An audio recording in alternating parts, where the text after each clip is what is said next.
I always thought I wanted to be an actor, but after watching this film and I have to do those stupid exercises, I don't know if I could.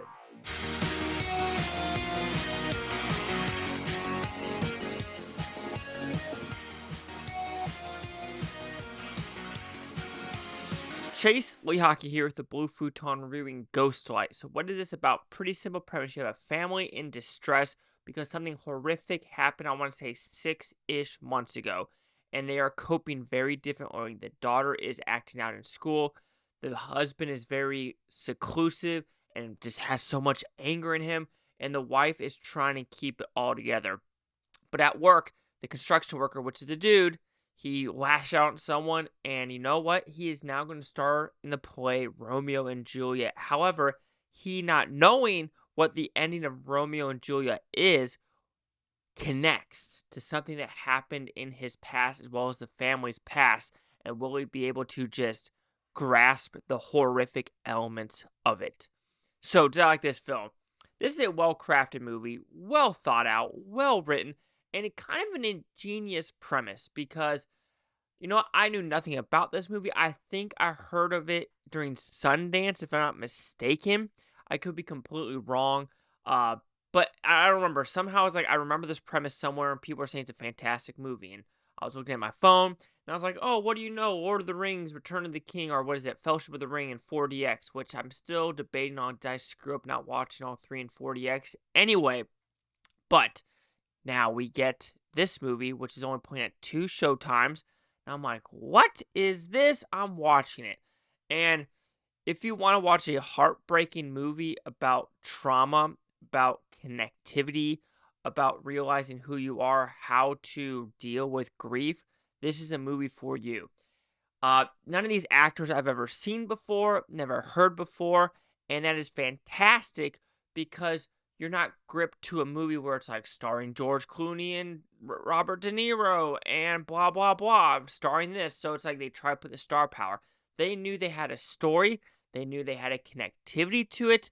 And it really worked because you're not drawn into that level. Because the acting by everyone involved was fantastic. The writing on how it connects Romeo and Juliet and what's going on in this family's life, it's almost like all strikingly perfect how it's so original, but yet done before, which you're thinking like, how is this not like thought of before? Like someone must have like read Romeo and Juliet or watched the Leonardo DiCaprio Romeo and Juliet, or I'm just saying any other Romeo and Juliet out there and said, especially not the Tom Holland play one, but said, what if I connect this with this? And it's like, genius. And if I had a chance, I would nominate this for an Oscar for original screenplay just because it is that original, that thought out, and just well-crafted characters through and throughout. Even though the small characters in the play itself all have a different chemistry, all have a different light to it, they all have a different personality to it, and I really dug that. Because I won't lie, going into the movie, the first 15 minutes, I was very annoyed by the daughter character because I had no idea what the hell was going on. I'm like, why is she acting out? Why is she making her life and her parents' life hell? Then it finally slowly realizes, you're like, oh shit, that is why, and it really does connect. I do think there is one moment in this film which it does dip a little bit, and that is the deposition scene where they are facing this family for what occurred in the past. And I felt like it was a little too easy. Yes, I understand the whole point of this movie. I wouldn't say it's forgiveness, but it's understanding what people are going through. But at a point, I do think the mother character, her arc, yes, it might have concluded with the end of the play, but I just think leading to that and what she went through, I wasn't satisfied with how people were treating her as a whole. So I was a little bit bummed on that level. But everything else in this movie, right now, this is 100% a top 10 movie for me. Yes, this movie theater experience or this year 2024 for movies has kind of sucked compared to other years through and throughout. I have nothing else to say. So my top 10 is going to be very different from other people's. I think that because I'm just not grasping to a lot. But with Ghostlight, even though I didn't cry, I felt his trauma because I kind of did the same thing as he did, is suppress. I still suppress stuff. Uh, and there's that. And will I ever open up? I don't know. I tried, but when I went to the person, I just felt like you don't know what I'm going through. So you're just spouting these like psychological or therapeutic bullshit words, therapy bullshit words that I just felt were so fake. And I was like, I'm done with that. So yes, Ghostlight, which is apparently the theater term for like a light shining down on someone, it's thought provoking. It's funny too. Um, it's sad.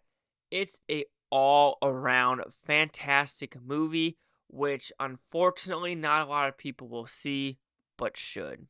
So Ghostlight will receive a 4.5 out of 5 of Futons, which equals at 90%. And the more I think about this, my top 10 movies right now are like the indie movies. So there's that.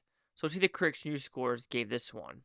So critics, we have a awe-inspiring 100% with 64 of them. Audience score 92% with fewer than 50. Critic consensus. A small film that elites a huge emotional response, Ghostlight is a deeply moving and superbly acted meditation on grief. I am curious about who the writer is. So it's directed by Kelly O'Sullivan. That's a fantastic show. She wrote and direct. I would give her an Oscar nomination through in and throughout. So she's done other. This is her first time directing. She was in St. Francis, though. I don't know what that is. But yeah, 192.90. Chase Luak here with the Blue Futon. Like, comment, subscribe. One more things, Bhutontopia. You Bhutonans, thank you for watching a great day. I can watch Tate tomorrow, week from now, month, or a year from now, every single freaking one of you. And yeah, unfortunately, a lot of people won't watch this one, and that is kind of sad.